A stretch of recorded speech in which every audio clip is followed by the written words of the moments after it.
আসসালামু আলাইকুম ওরহমতুল্লাহি বারকাতু। যে যেখান থেকে আমার এই আলোচনাটি দেখছেন সবাইকে জাযাকুমুল্লাহ এবং শুভেচ্ছা। তো আজ মূলত তিনটি গুরুত্বপূর্ণ বই নিয়ে একটু সংক্ষেপে আপনাদের সাথে আলোচনা করি। বইগুলো আমার কাছে রমজানের শেষ দিকে আসছিল, সেজন্য বইগুলো পড়ার অপেক্ষা ছিলাম যাতে মোটামুটি পড়ে আপনাদের সাথে কথা বলি। বইগুলো পাঠিয়েছিল আমার কাছে সাবাহ পাবলিকেশন। খুবই গুরুত্বপূর্ণ বই এই সময়ের জন্য। তন্মধ্য থেকে প্রথম যে বইটি সেটা হলো নবীজির রাজনৈতিক জীবন সংগ্রাম। বইটি খুবই গুরুত্বপূর্ণ। সংক্ষেপে যদি বই সম্পর্কে আমি একটু বলি, সেটি হলো বর্তমান বৈশ্বিক রাজনীতির যে অবস্থা সেদিকে যদি আমরা একটু খেয়াল করি, তাহলে কারো কারো মনে এমন হতে পারে যে এই পশ্চিমা আধিপত্য, এই পশ্চিমা রাজনীতির এই আধিপত্যকে হয়তো আমরা নিঃশেষ করতে পারবো না, সেটার হয়তো কোনো অবসান হবে না। অথচ আমরা যদি 1400 বছর আগের দিকে তাকাই, আরবের জাহিলি অবস্থা আরো খারাপ ছিল। আল্লাহ রসুল সাল্লাল্লাহু আলাইহি সাল্লাম সেখানে ইসলামের আলো দিয়ে একটি সুন্দর জীবন ব্যবস্থা, একটি ইসলামিক রাষ্ট্র গঠন করেছিলেন, যেখানে আল্লাহ রসুল সাল্লাল্লাহু আলাইহি সাল্লাম দেখিয়ে দিয়েছেন কিভাবে পরিবার থেকে সমাজ, সমাজ থেকে রাষ্ট্র, রাষ্ট্র থেকে আন্তর্জাতিক পর্যায়েও কিভাবে রাষ্ট্র গঠন এবং কি কল্যাণ রাষ্ট্র গঠন করা যায়, সেগুলো আল্লাহ রসুল আমাদেরকে দেখিয়ে দিয়েছেন। এই মুহূর্তে, ঠিক এই মুহূর্তে যখন আমরা অনেক পেরেশানির মধ্যে আছি, কিভাবে আমরা পশ্চিমা রাজনীতিকে মোকাবেলা করব, কিভাবে আমরা পুঁজিবাদ থেকে বের হয়ে আসব, বহুত্ববাদ থেকে বের হয়ে আসব, সোশ্যালিজম থেকে বের হয়ে আসব, গণতন্ত্র থেকে বের হয়ে আসব, ঠিক এমন সময় আমি মনে করি আল্লাহ রসুল সাল্লাল্লাহু আলাইহি সাল্লামের রাজনৈতিক আদর্শই আমাদের জন্য খুবই গুরুত্বপূর্ণ। বইটি অনেক গুরুত্বপূর্ণ, লিখেছেন মোহাম্মদ আর খান। ইনি অনেক প্রসিদ্ধ লেখক, হয়তো অনেকেই ওনার বইগুলো পড়েছেন। বইয়ের মধ্যে তিনি যে আলোচনাগুলো করেছেন আমি দেখলাম, তিনি জাহিরি যুগে মক্কার অবস্থা কেমন ছিল, পরবর্তীতে এর অবস্থাটা কি ছিল, আল্লাহ রসুল সাল্লাল্লাহু আলাইহি সাল্লাম জীবন বিধান হিসাবে ইসলামকে প্রতিষ্ঠা করার পরে এই মজলিসে শুরাটা কেমন ছিল, প্রশাসন কেমন ছিল, রাষ্ট্রের কাঠামোটা কেমন ছিল, অর্থনীতি কেমন ছিল, এই প্রত্যেকটা বিষয়কে তিনি পাশাপাশি তিনি এই আল্লাহ রসুল সাল্লাল্লাহু আলাইহি ওয়াসাল্লামের ইসলামের পররাষ্ট্রনীতিটা কেমন ভাবে গঠন করেছিলেন, প্রত্যেকটা বিষয়ে উনি খুবই পুঙ্খানুপুঙ্খভাবে কিতাবটার মধ্যে আলোচনা করেছেন। আমি মনে করি বইটা আমাদের সবার জন্য, যারা ইসলামী রাজনীতির দর্শনকে বুঝতে চান, যারা পশ্চিমা রাজনীতিকে ইসলামী রাজনীতির মাধ্যমে মোকাবেলা করতে চান, তাদের জন্য বইটি বেস্ট হবে। দ্বিতীয় যে বইটা আমাদের কাছে সাবা পাবলিকেশন আমার কাছে পাঠিয়েছিল, সেটা ইসলাম নাকি গণতন্ত্র। এটাও মোহাম্মদ এ আর খান ওনার লেখা বই, উনি অনেক প্রসিদ্ধ লেখক। এটা তো খুবই গুরুত্বপূর্ণ। আমার একটি চয়েসফুল বই, সেটা হলো, আমি যদি আপনাদেরকে একটা কথা জিজ্ঞেস করি, আচ্ছা বলেন তো আপনার জীবন ব্যবস্থাটা কি, দিন কি, এটা কি ইসলাম নাকি গণতন্ত্র? অবশ্যই আপনি বলবেন কি বলে, এটা তো ইসলাম। অবশ্যই আমি নামাজ পড়ি, রোজা রাখি, হজ করি, জাকাত দেই, এরপরে বিভিন্ন ইসলামিক আচার আচরণ এগুলো আমি পালন করি, তাহলে কিভাবে আবার আমার দিনটা ইসলাম চালানোর কিছু হয়? আমি বলবো না, বিষয়টা এমন না।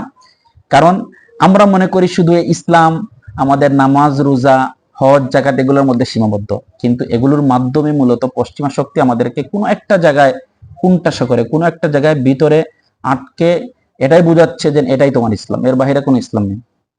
এর বিপরীতে আমাদেরকে গণতন্ত্রের মূলা ঝুলিয়ে পুঁজিবাদের দিকে ঠেলে দিচ্ছে। তো এই বইয়ের মধ্যে লেখক যে কাজটা করেছেন খুবই চমৎকার। যারা ইসলাম নাকি গণতন্ত্র, এটা স্বরূপগুলো উনি তুলে ধরেছেন খুবই চমৎকার ভাবে।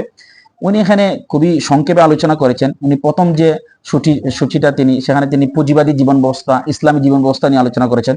দ্বিতীয় যেটা, সেখানে তিনি গণতন্ত্র ইসলামের স্বরূপটাকে সেটা তিনি বিশ্লেষণ করার চেষ্টা করেছেন।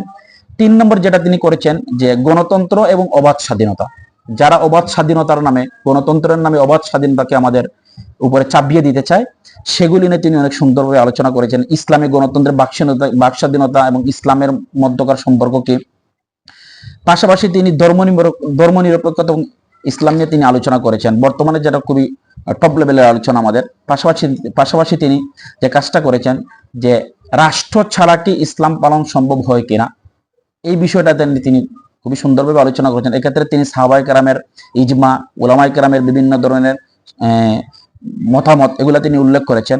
আমিও মনে করি যারা ইসলাম এবং গণতন্ত্রের স্বরূপ আপনারা ভালো করে জানতে চান, এই বইটি অবশ্যই আপনারা পড়বেন। পাশাপাশি আরেকটি বই ওনারা পাঠিয়েছিলেন, এই বইটা আমার অনেক ভালো লাগছে। এটাও ইসলামী রাজনীতির একটি আবশ্যিক পাঠ গ্রন্থ। সেটা ছিল যে বুদ্ধিভিত্তিক আগ্রাসনের ইশতিহার, মানে ডেঞ্জারাস কনসেপ্ট। বইটা খুবই মারাত্মক। বইয়ের মধ্যে আমি সংক্ষেপে যেটা বলি আপনাদেরকে, যে আলোচনাগুলো বইয়ের মধ্যে আপনারা পাবেন। উনি এই বইয়ের মধ্যে যে আলোচনাগুলো করেছেন সেটা হলো, তিনি বেশি না মাত্র 3টা অধ্যায়, 2টা অধ্যায় তিনি আলোচনা করেছেন। প্রথম অধ্যায়ের মধ্যে তিনি ইসলামের বিরুদ্ধে আমেরিকার কনসেপ্ট গুলা কি কি, এবং আরেকটা অধ্যায় তিনি যে কাজটা করেছেন যে ইসলামের বিরুদ্ধে আমেরিকার ক্যাম্পেইন কি এবং এর ভিত্তি সমূহ কি কি, এগুলা তিনি অনেক সুন্দরে আলোচনা করেছেন। মনে করেন এখানে তিনি আমেরিকার ক্যাম্পেইনের মধ্যে থেকে যে 4টা স্লোগান, ঠিক আছে না, এগুলা তিনি গণতন্ত্র, বহুত্ববাদ, মানবাধিকার, বিশ্বাসের স্বাধীনতা, বাক স্বাধীনতা, এগুলো নিয়ে তিনি আলোচনা করেছেন। এই জন্য বর্তমান বুদ্ধিভিত্তিক ভাবে আমাদের এগিয়ে যেতে হলে এই সমস্ত গ্রন্থ অবশ্যই আমি মনে করবো আমাদের যারা ইয়াং জেনারেশন আছেন আপনারা এগুলো পড়বেন অবশ্যই। তাহলে আসলে আপনি পশ্চিমা এবং বৈশ্বিক রাজনীতি, পশ্চিমা আধিপত্য সম্পর্কে আপনার ভালো জানাশোনা হবে। পাশাপাশি ইসলামের মৌলিক দর্শন, ইসলামের মৌলিক এবং ইসলামের রাজনীতির দর্শন, নবী করিম সাল্লাল্লাহু আলাইহি ওয়াসাল্লামের রাজনৈতিক দর্শন কি ছিল সেটা জানতে পারবেন। এই জন্য 3টা বই রাজনীতি সম্পর্কিত, আর যখন এখন রাজনীতি নিয়ে আলাপ আলোচনা চলছে, আমি মনে করি 3টা বই অবশ্যই আমাদের পড়া দরকার, আবশ্যিক পাঠ।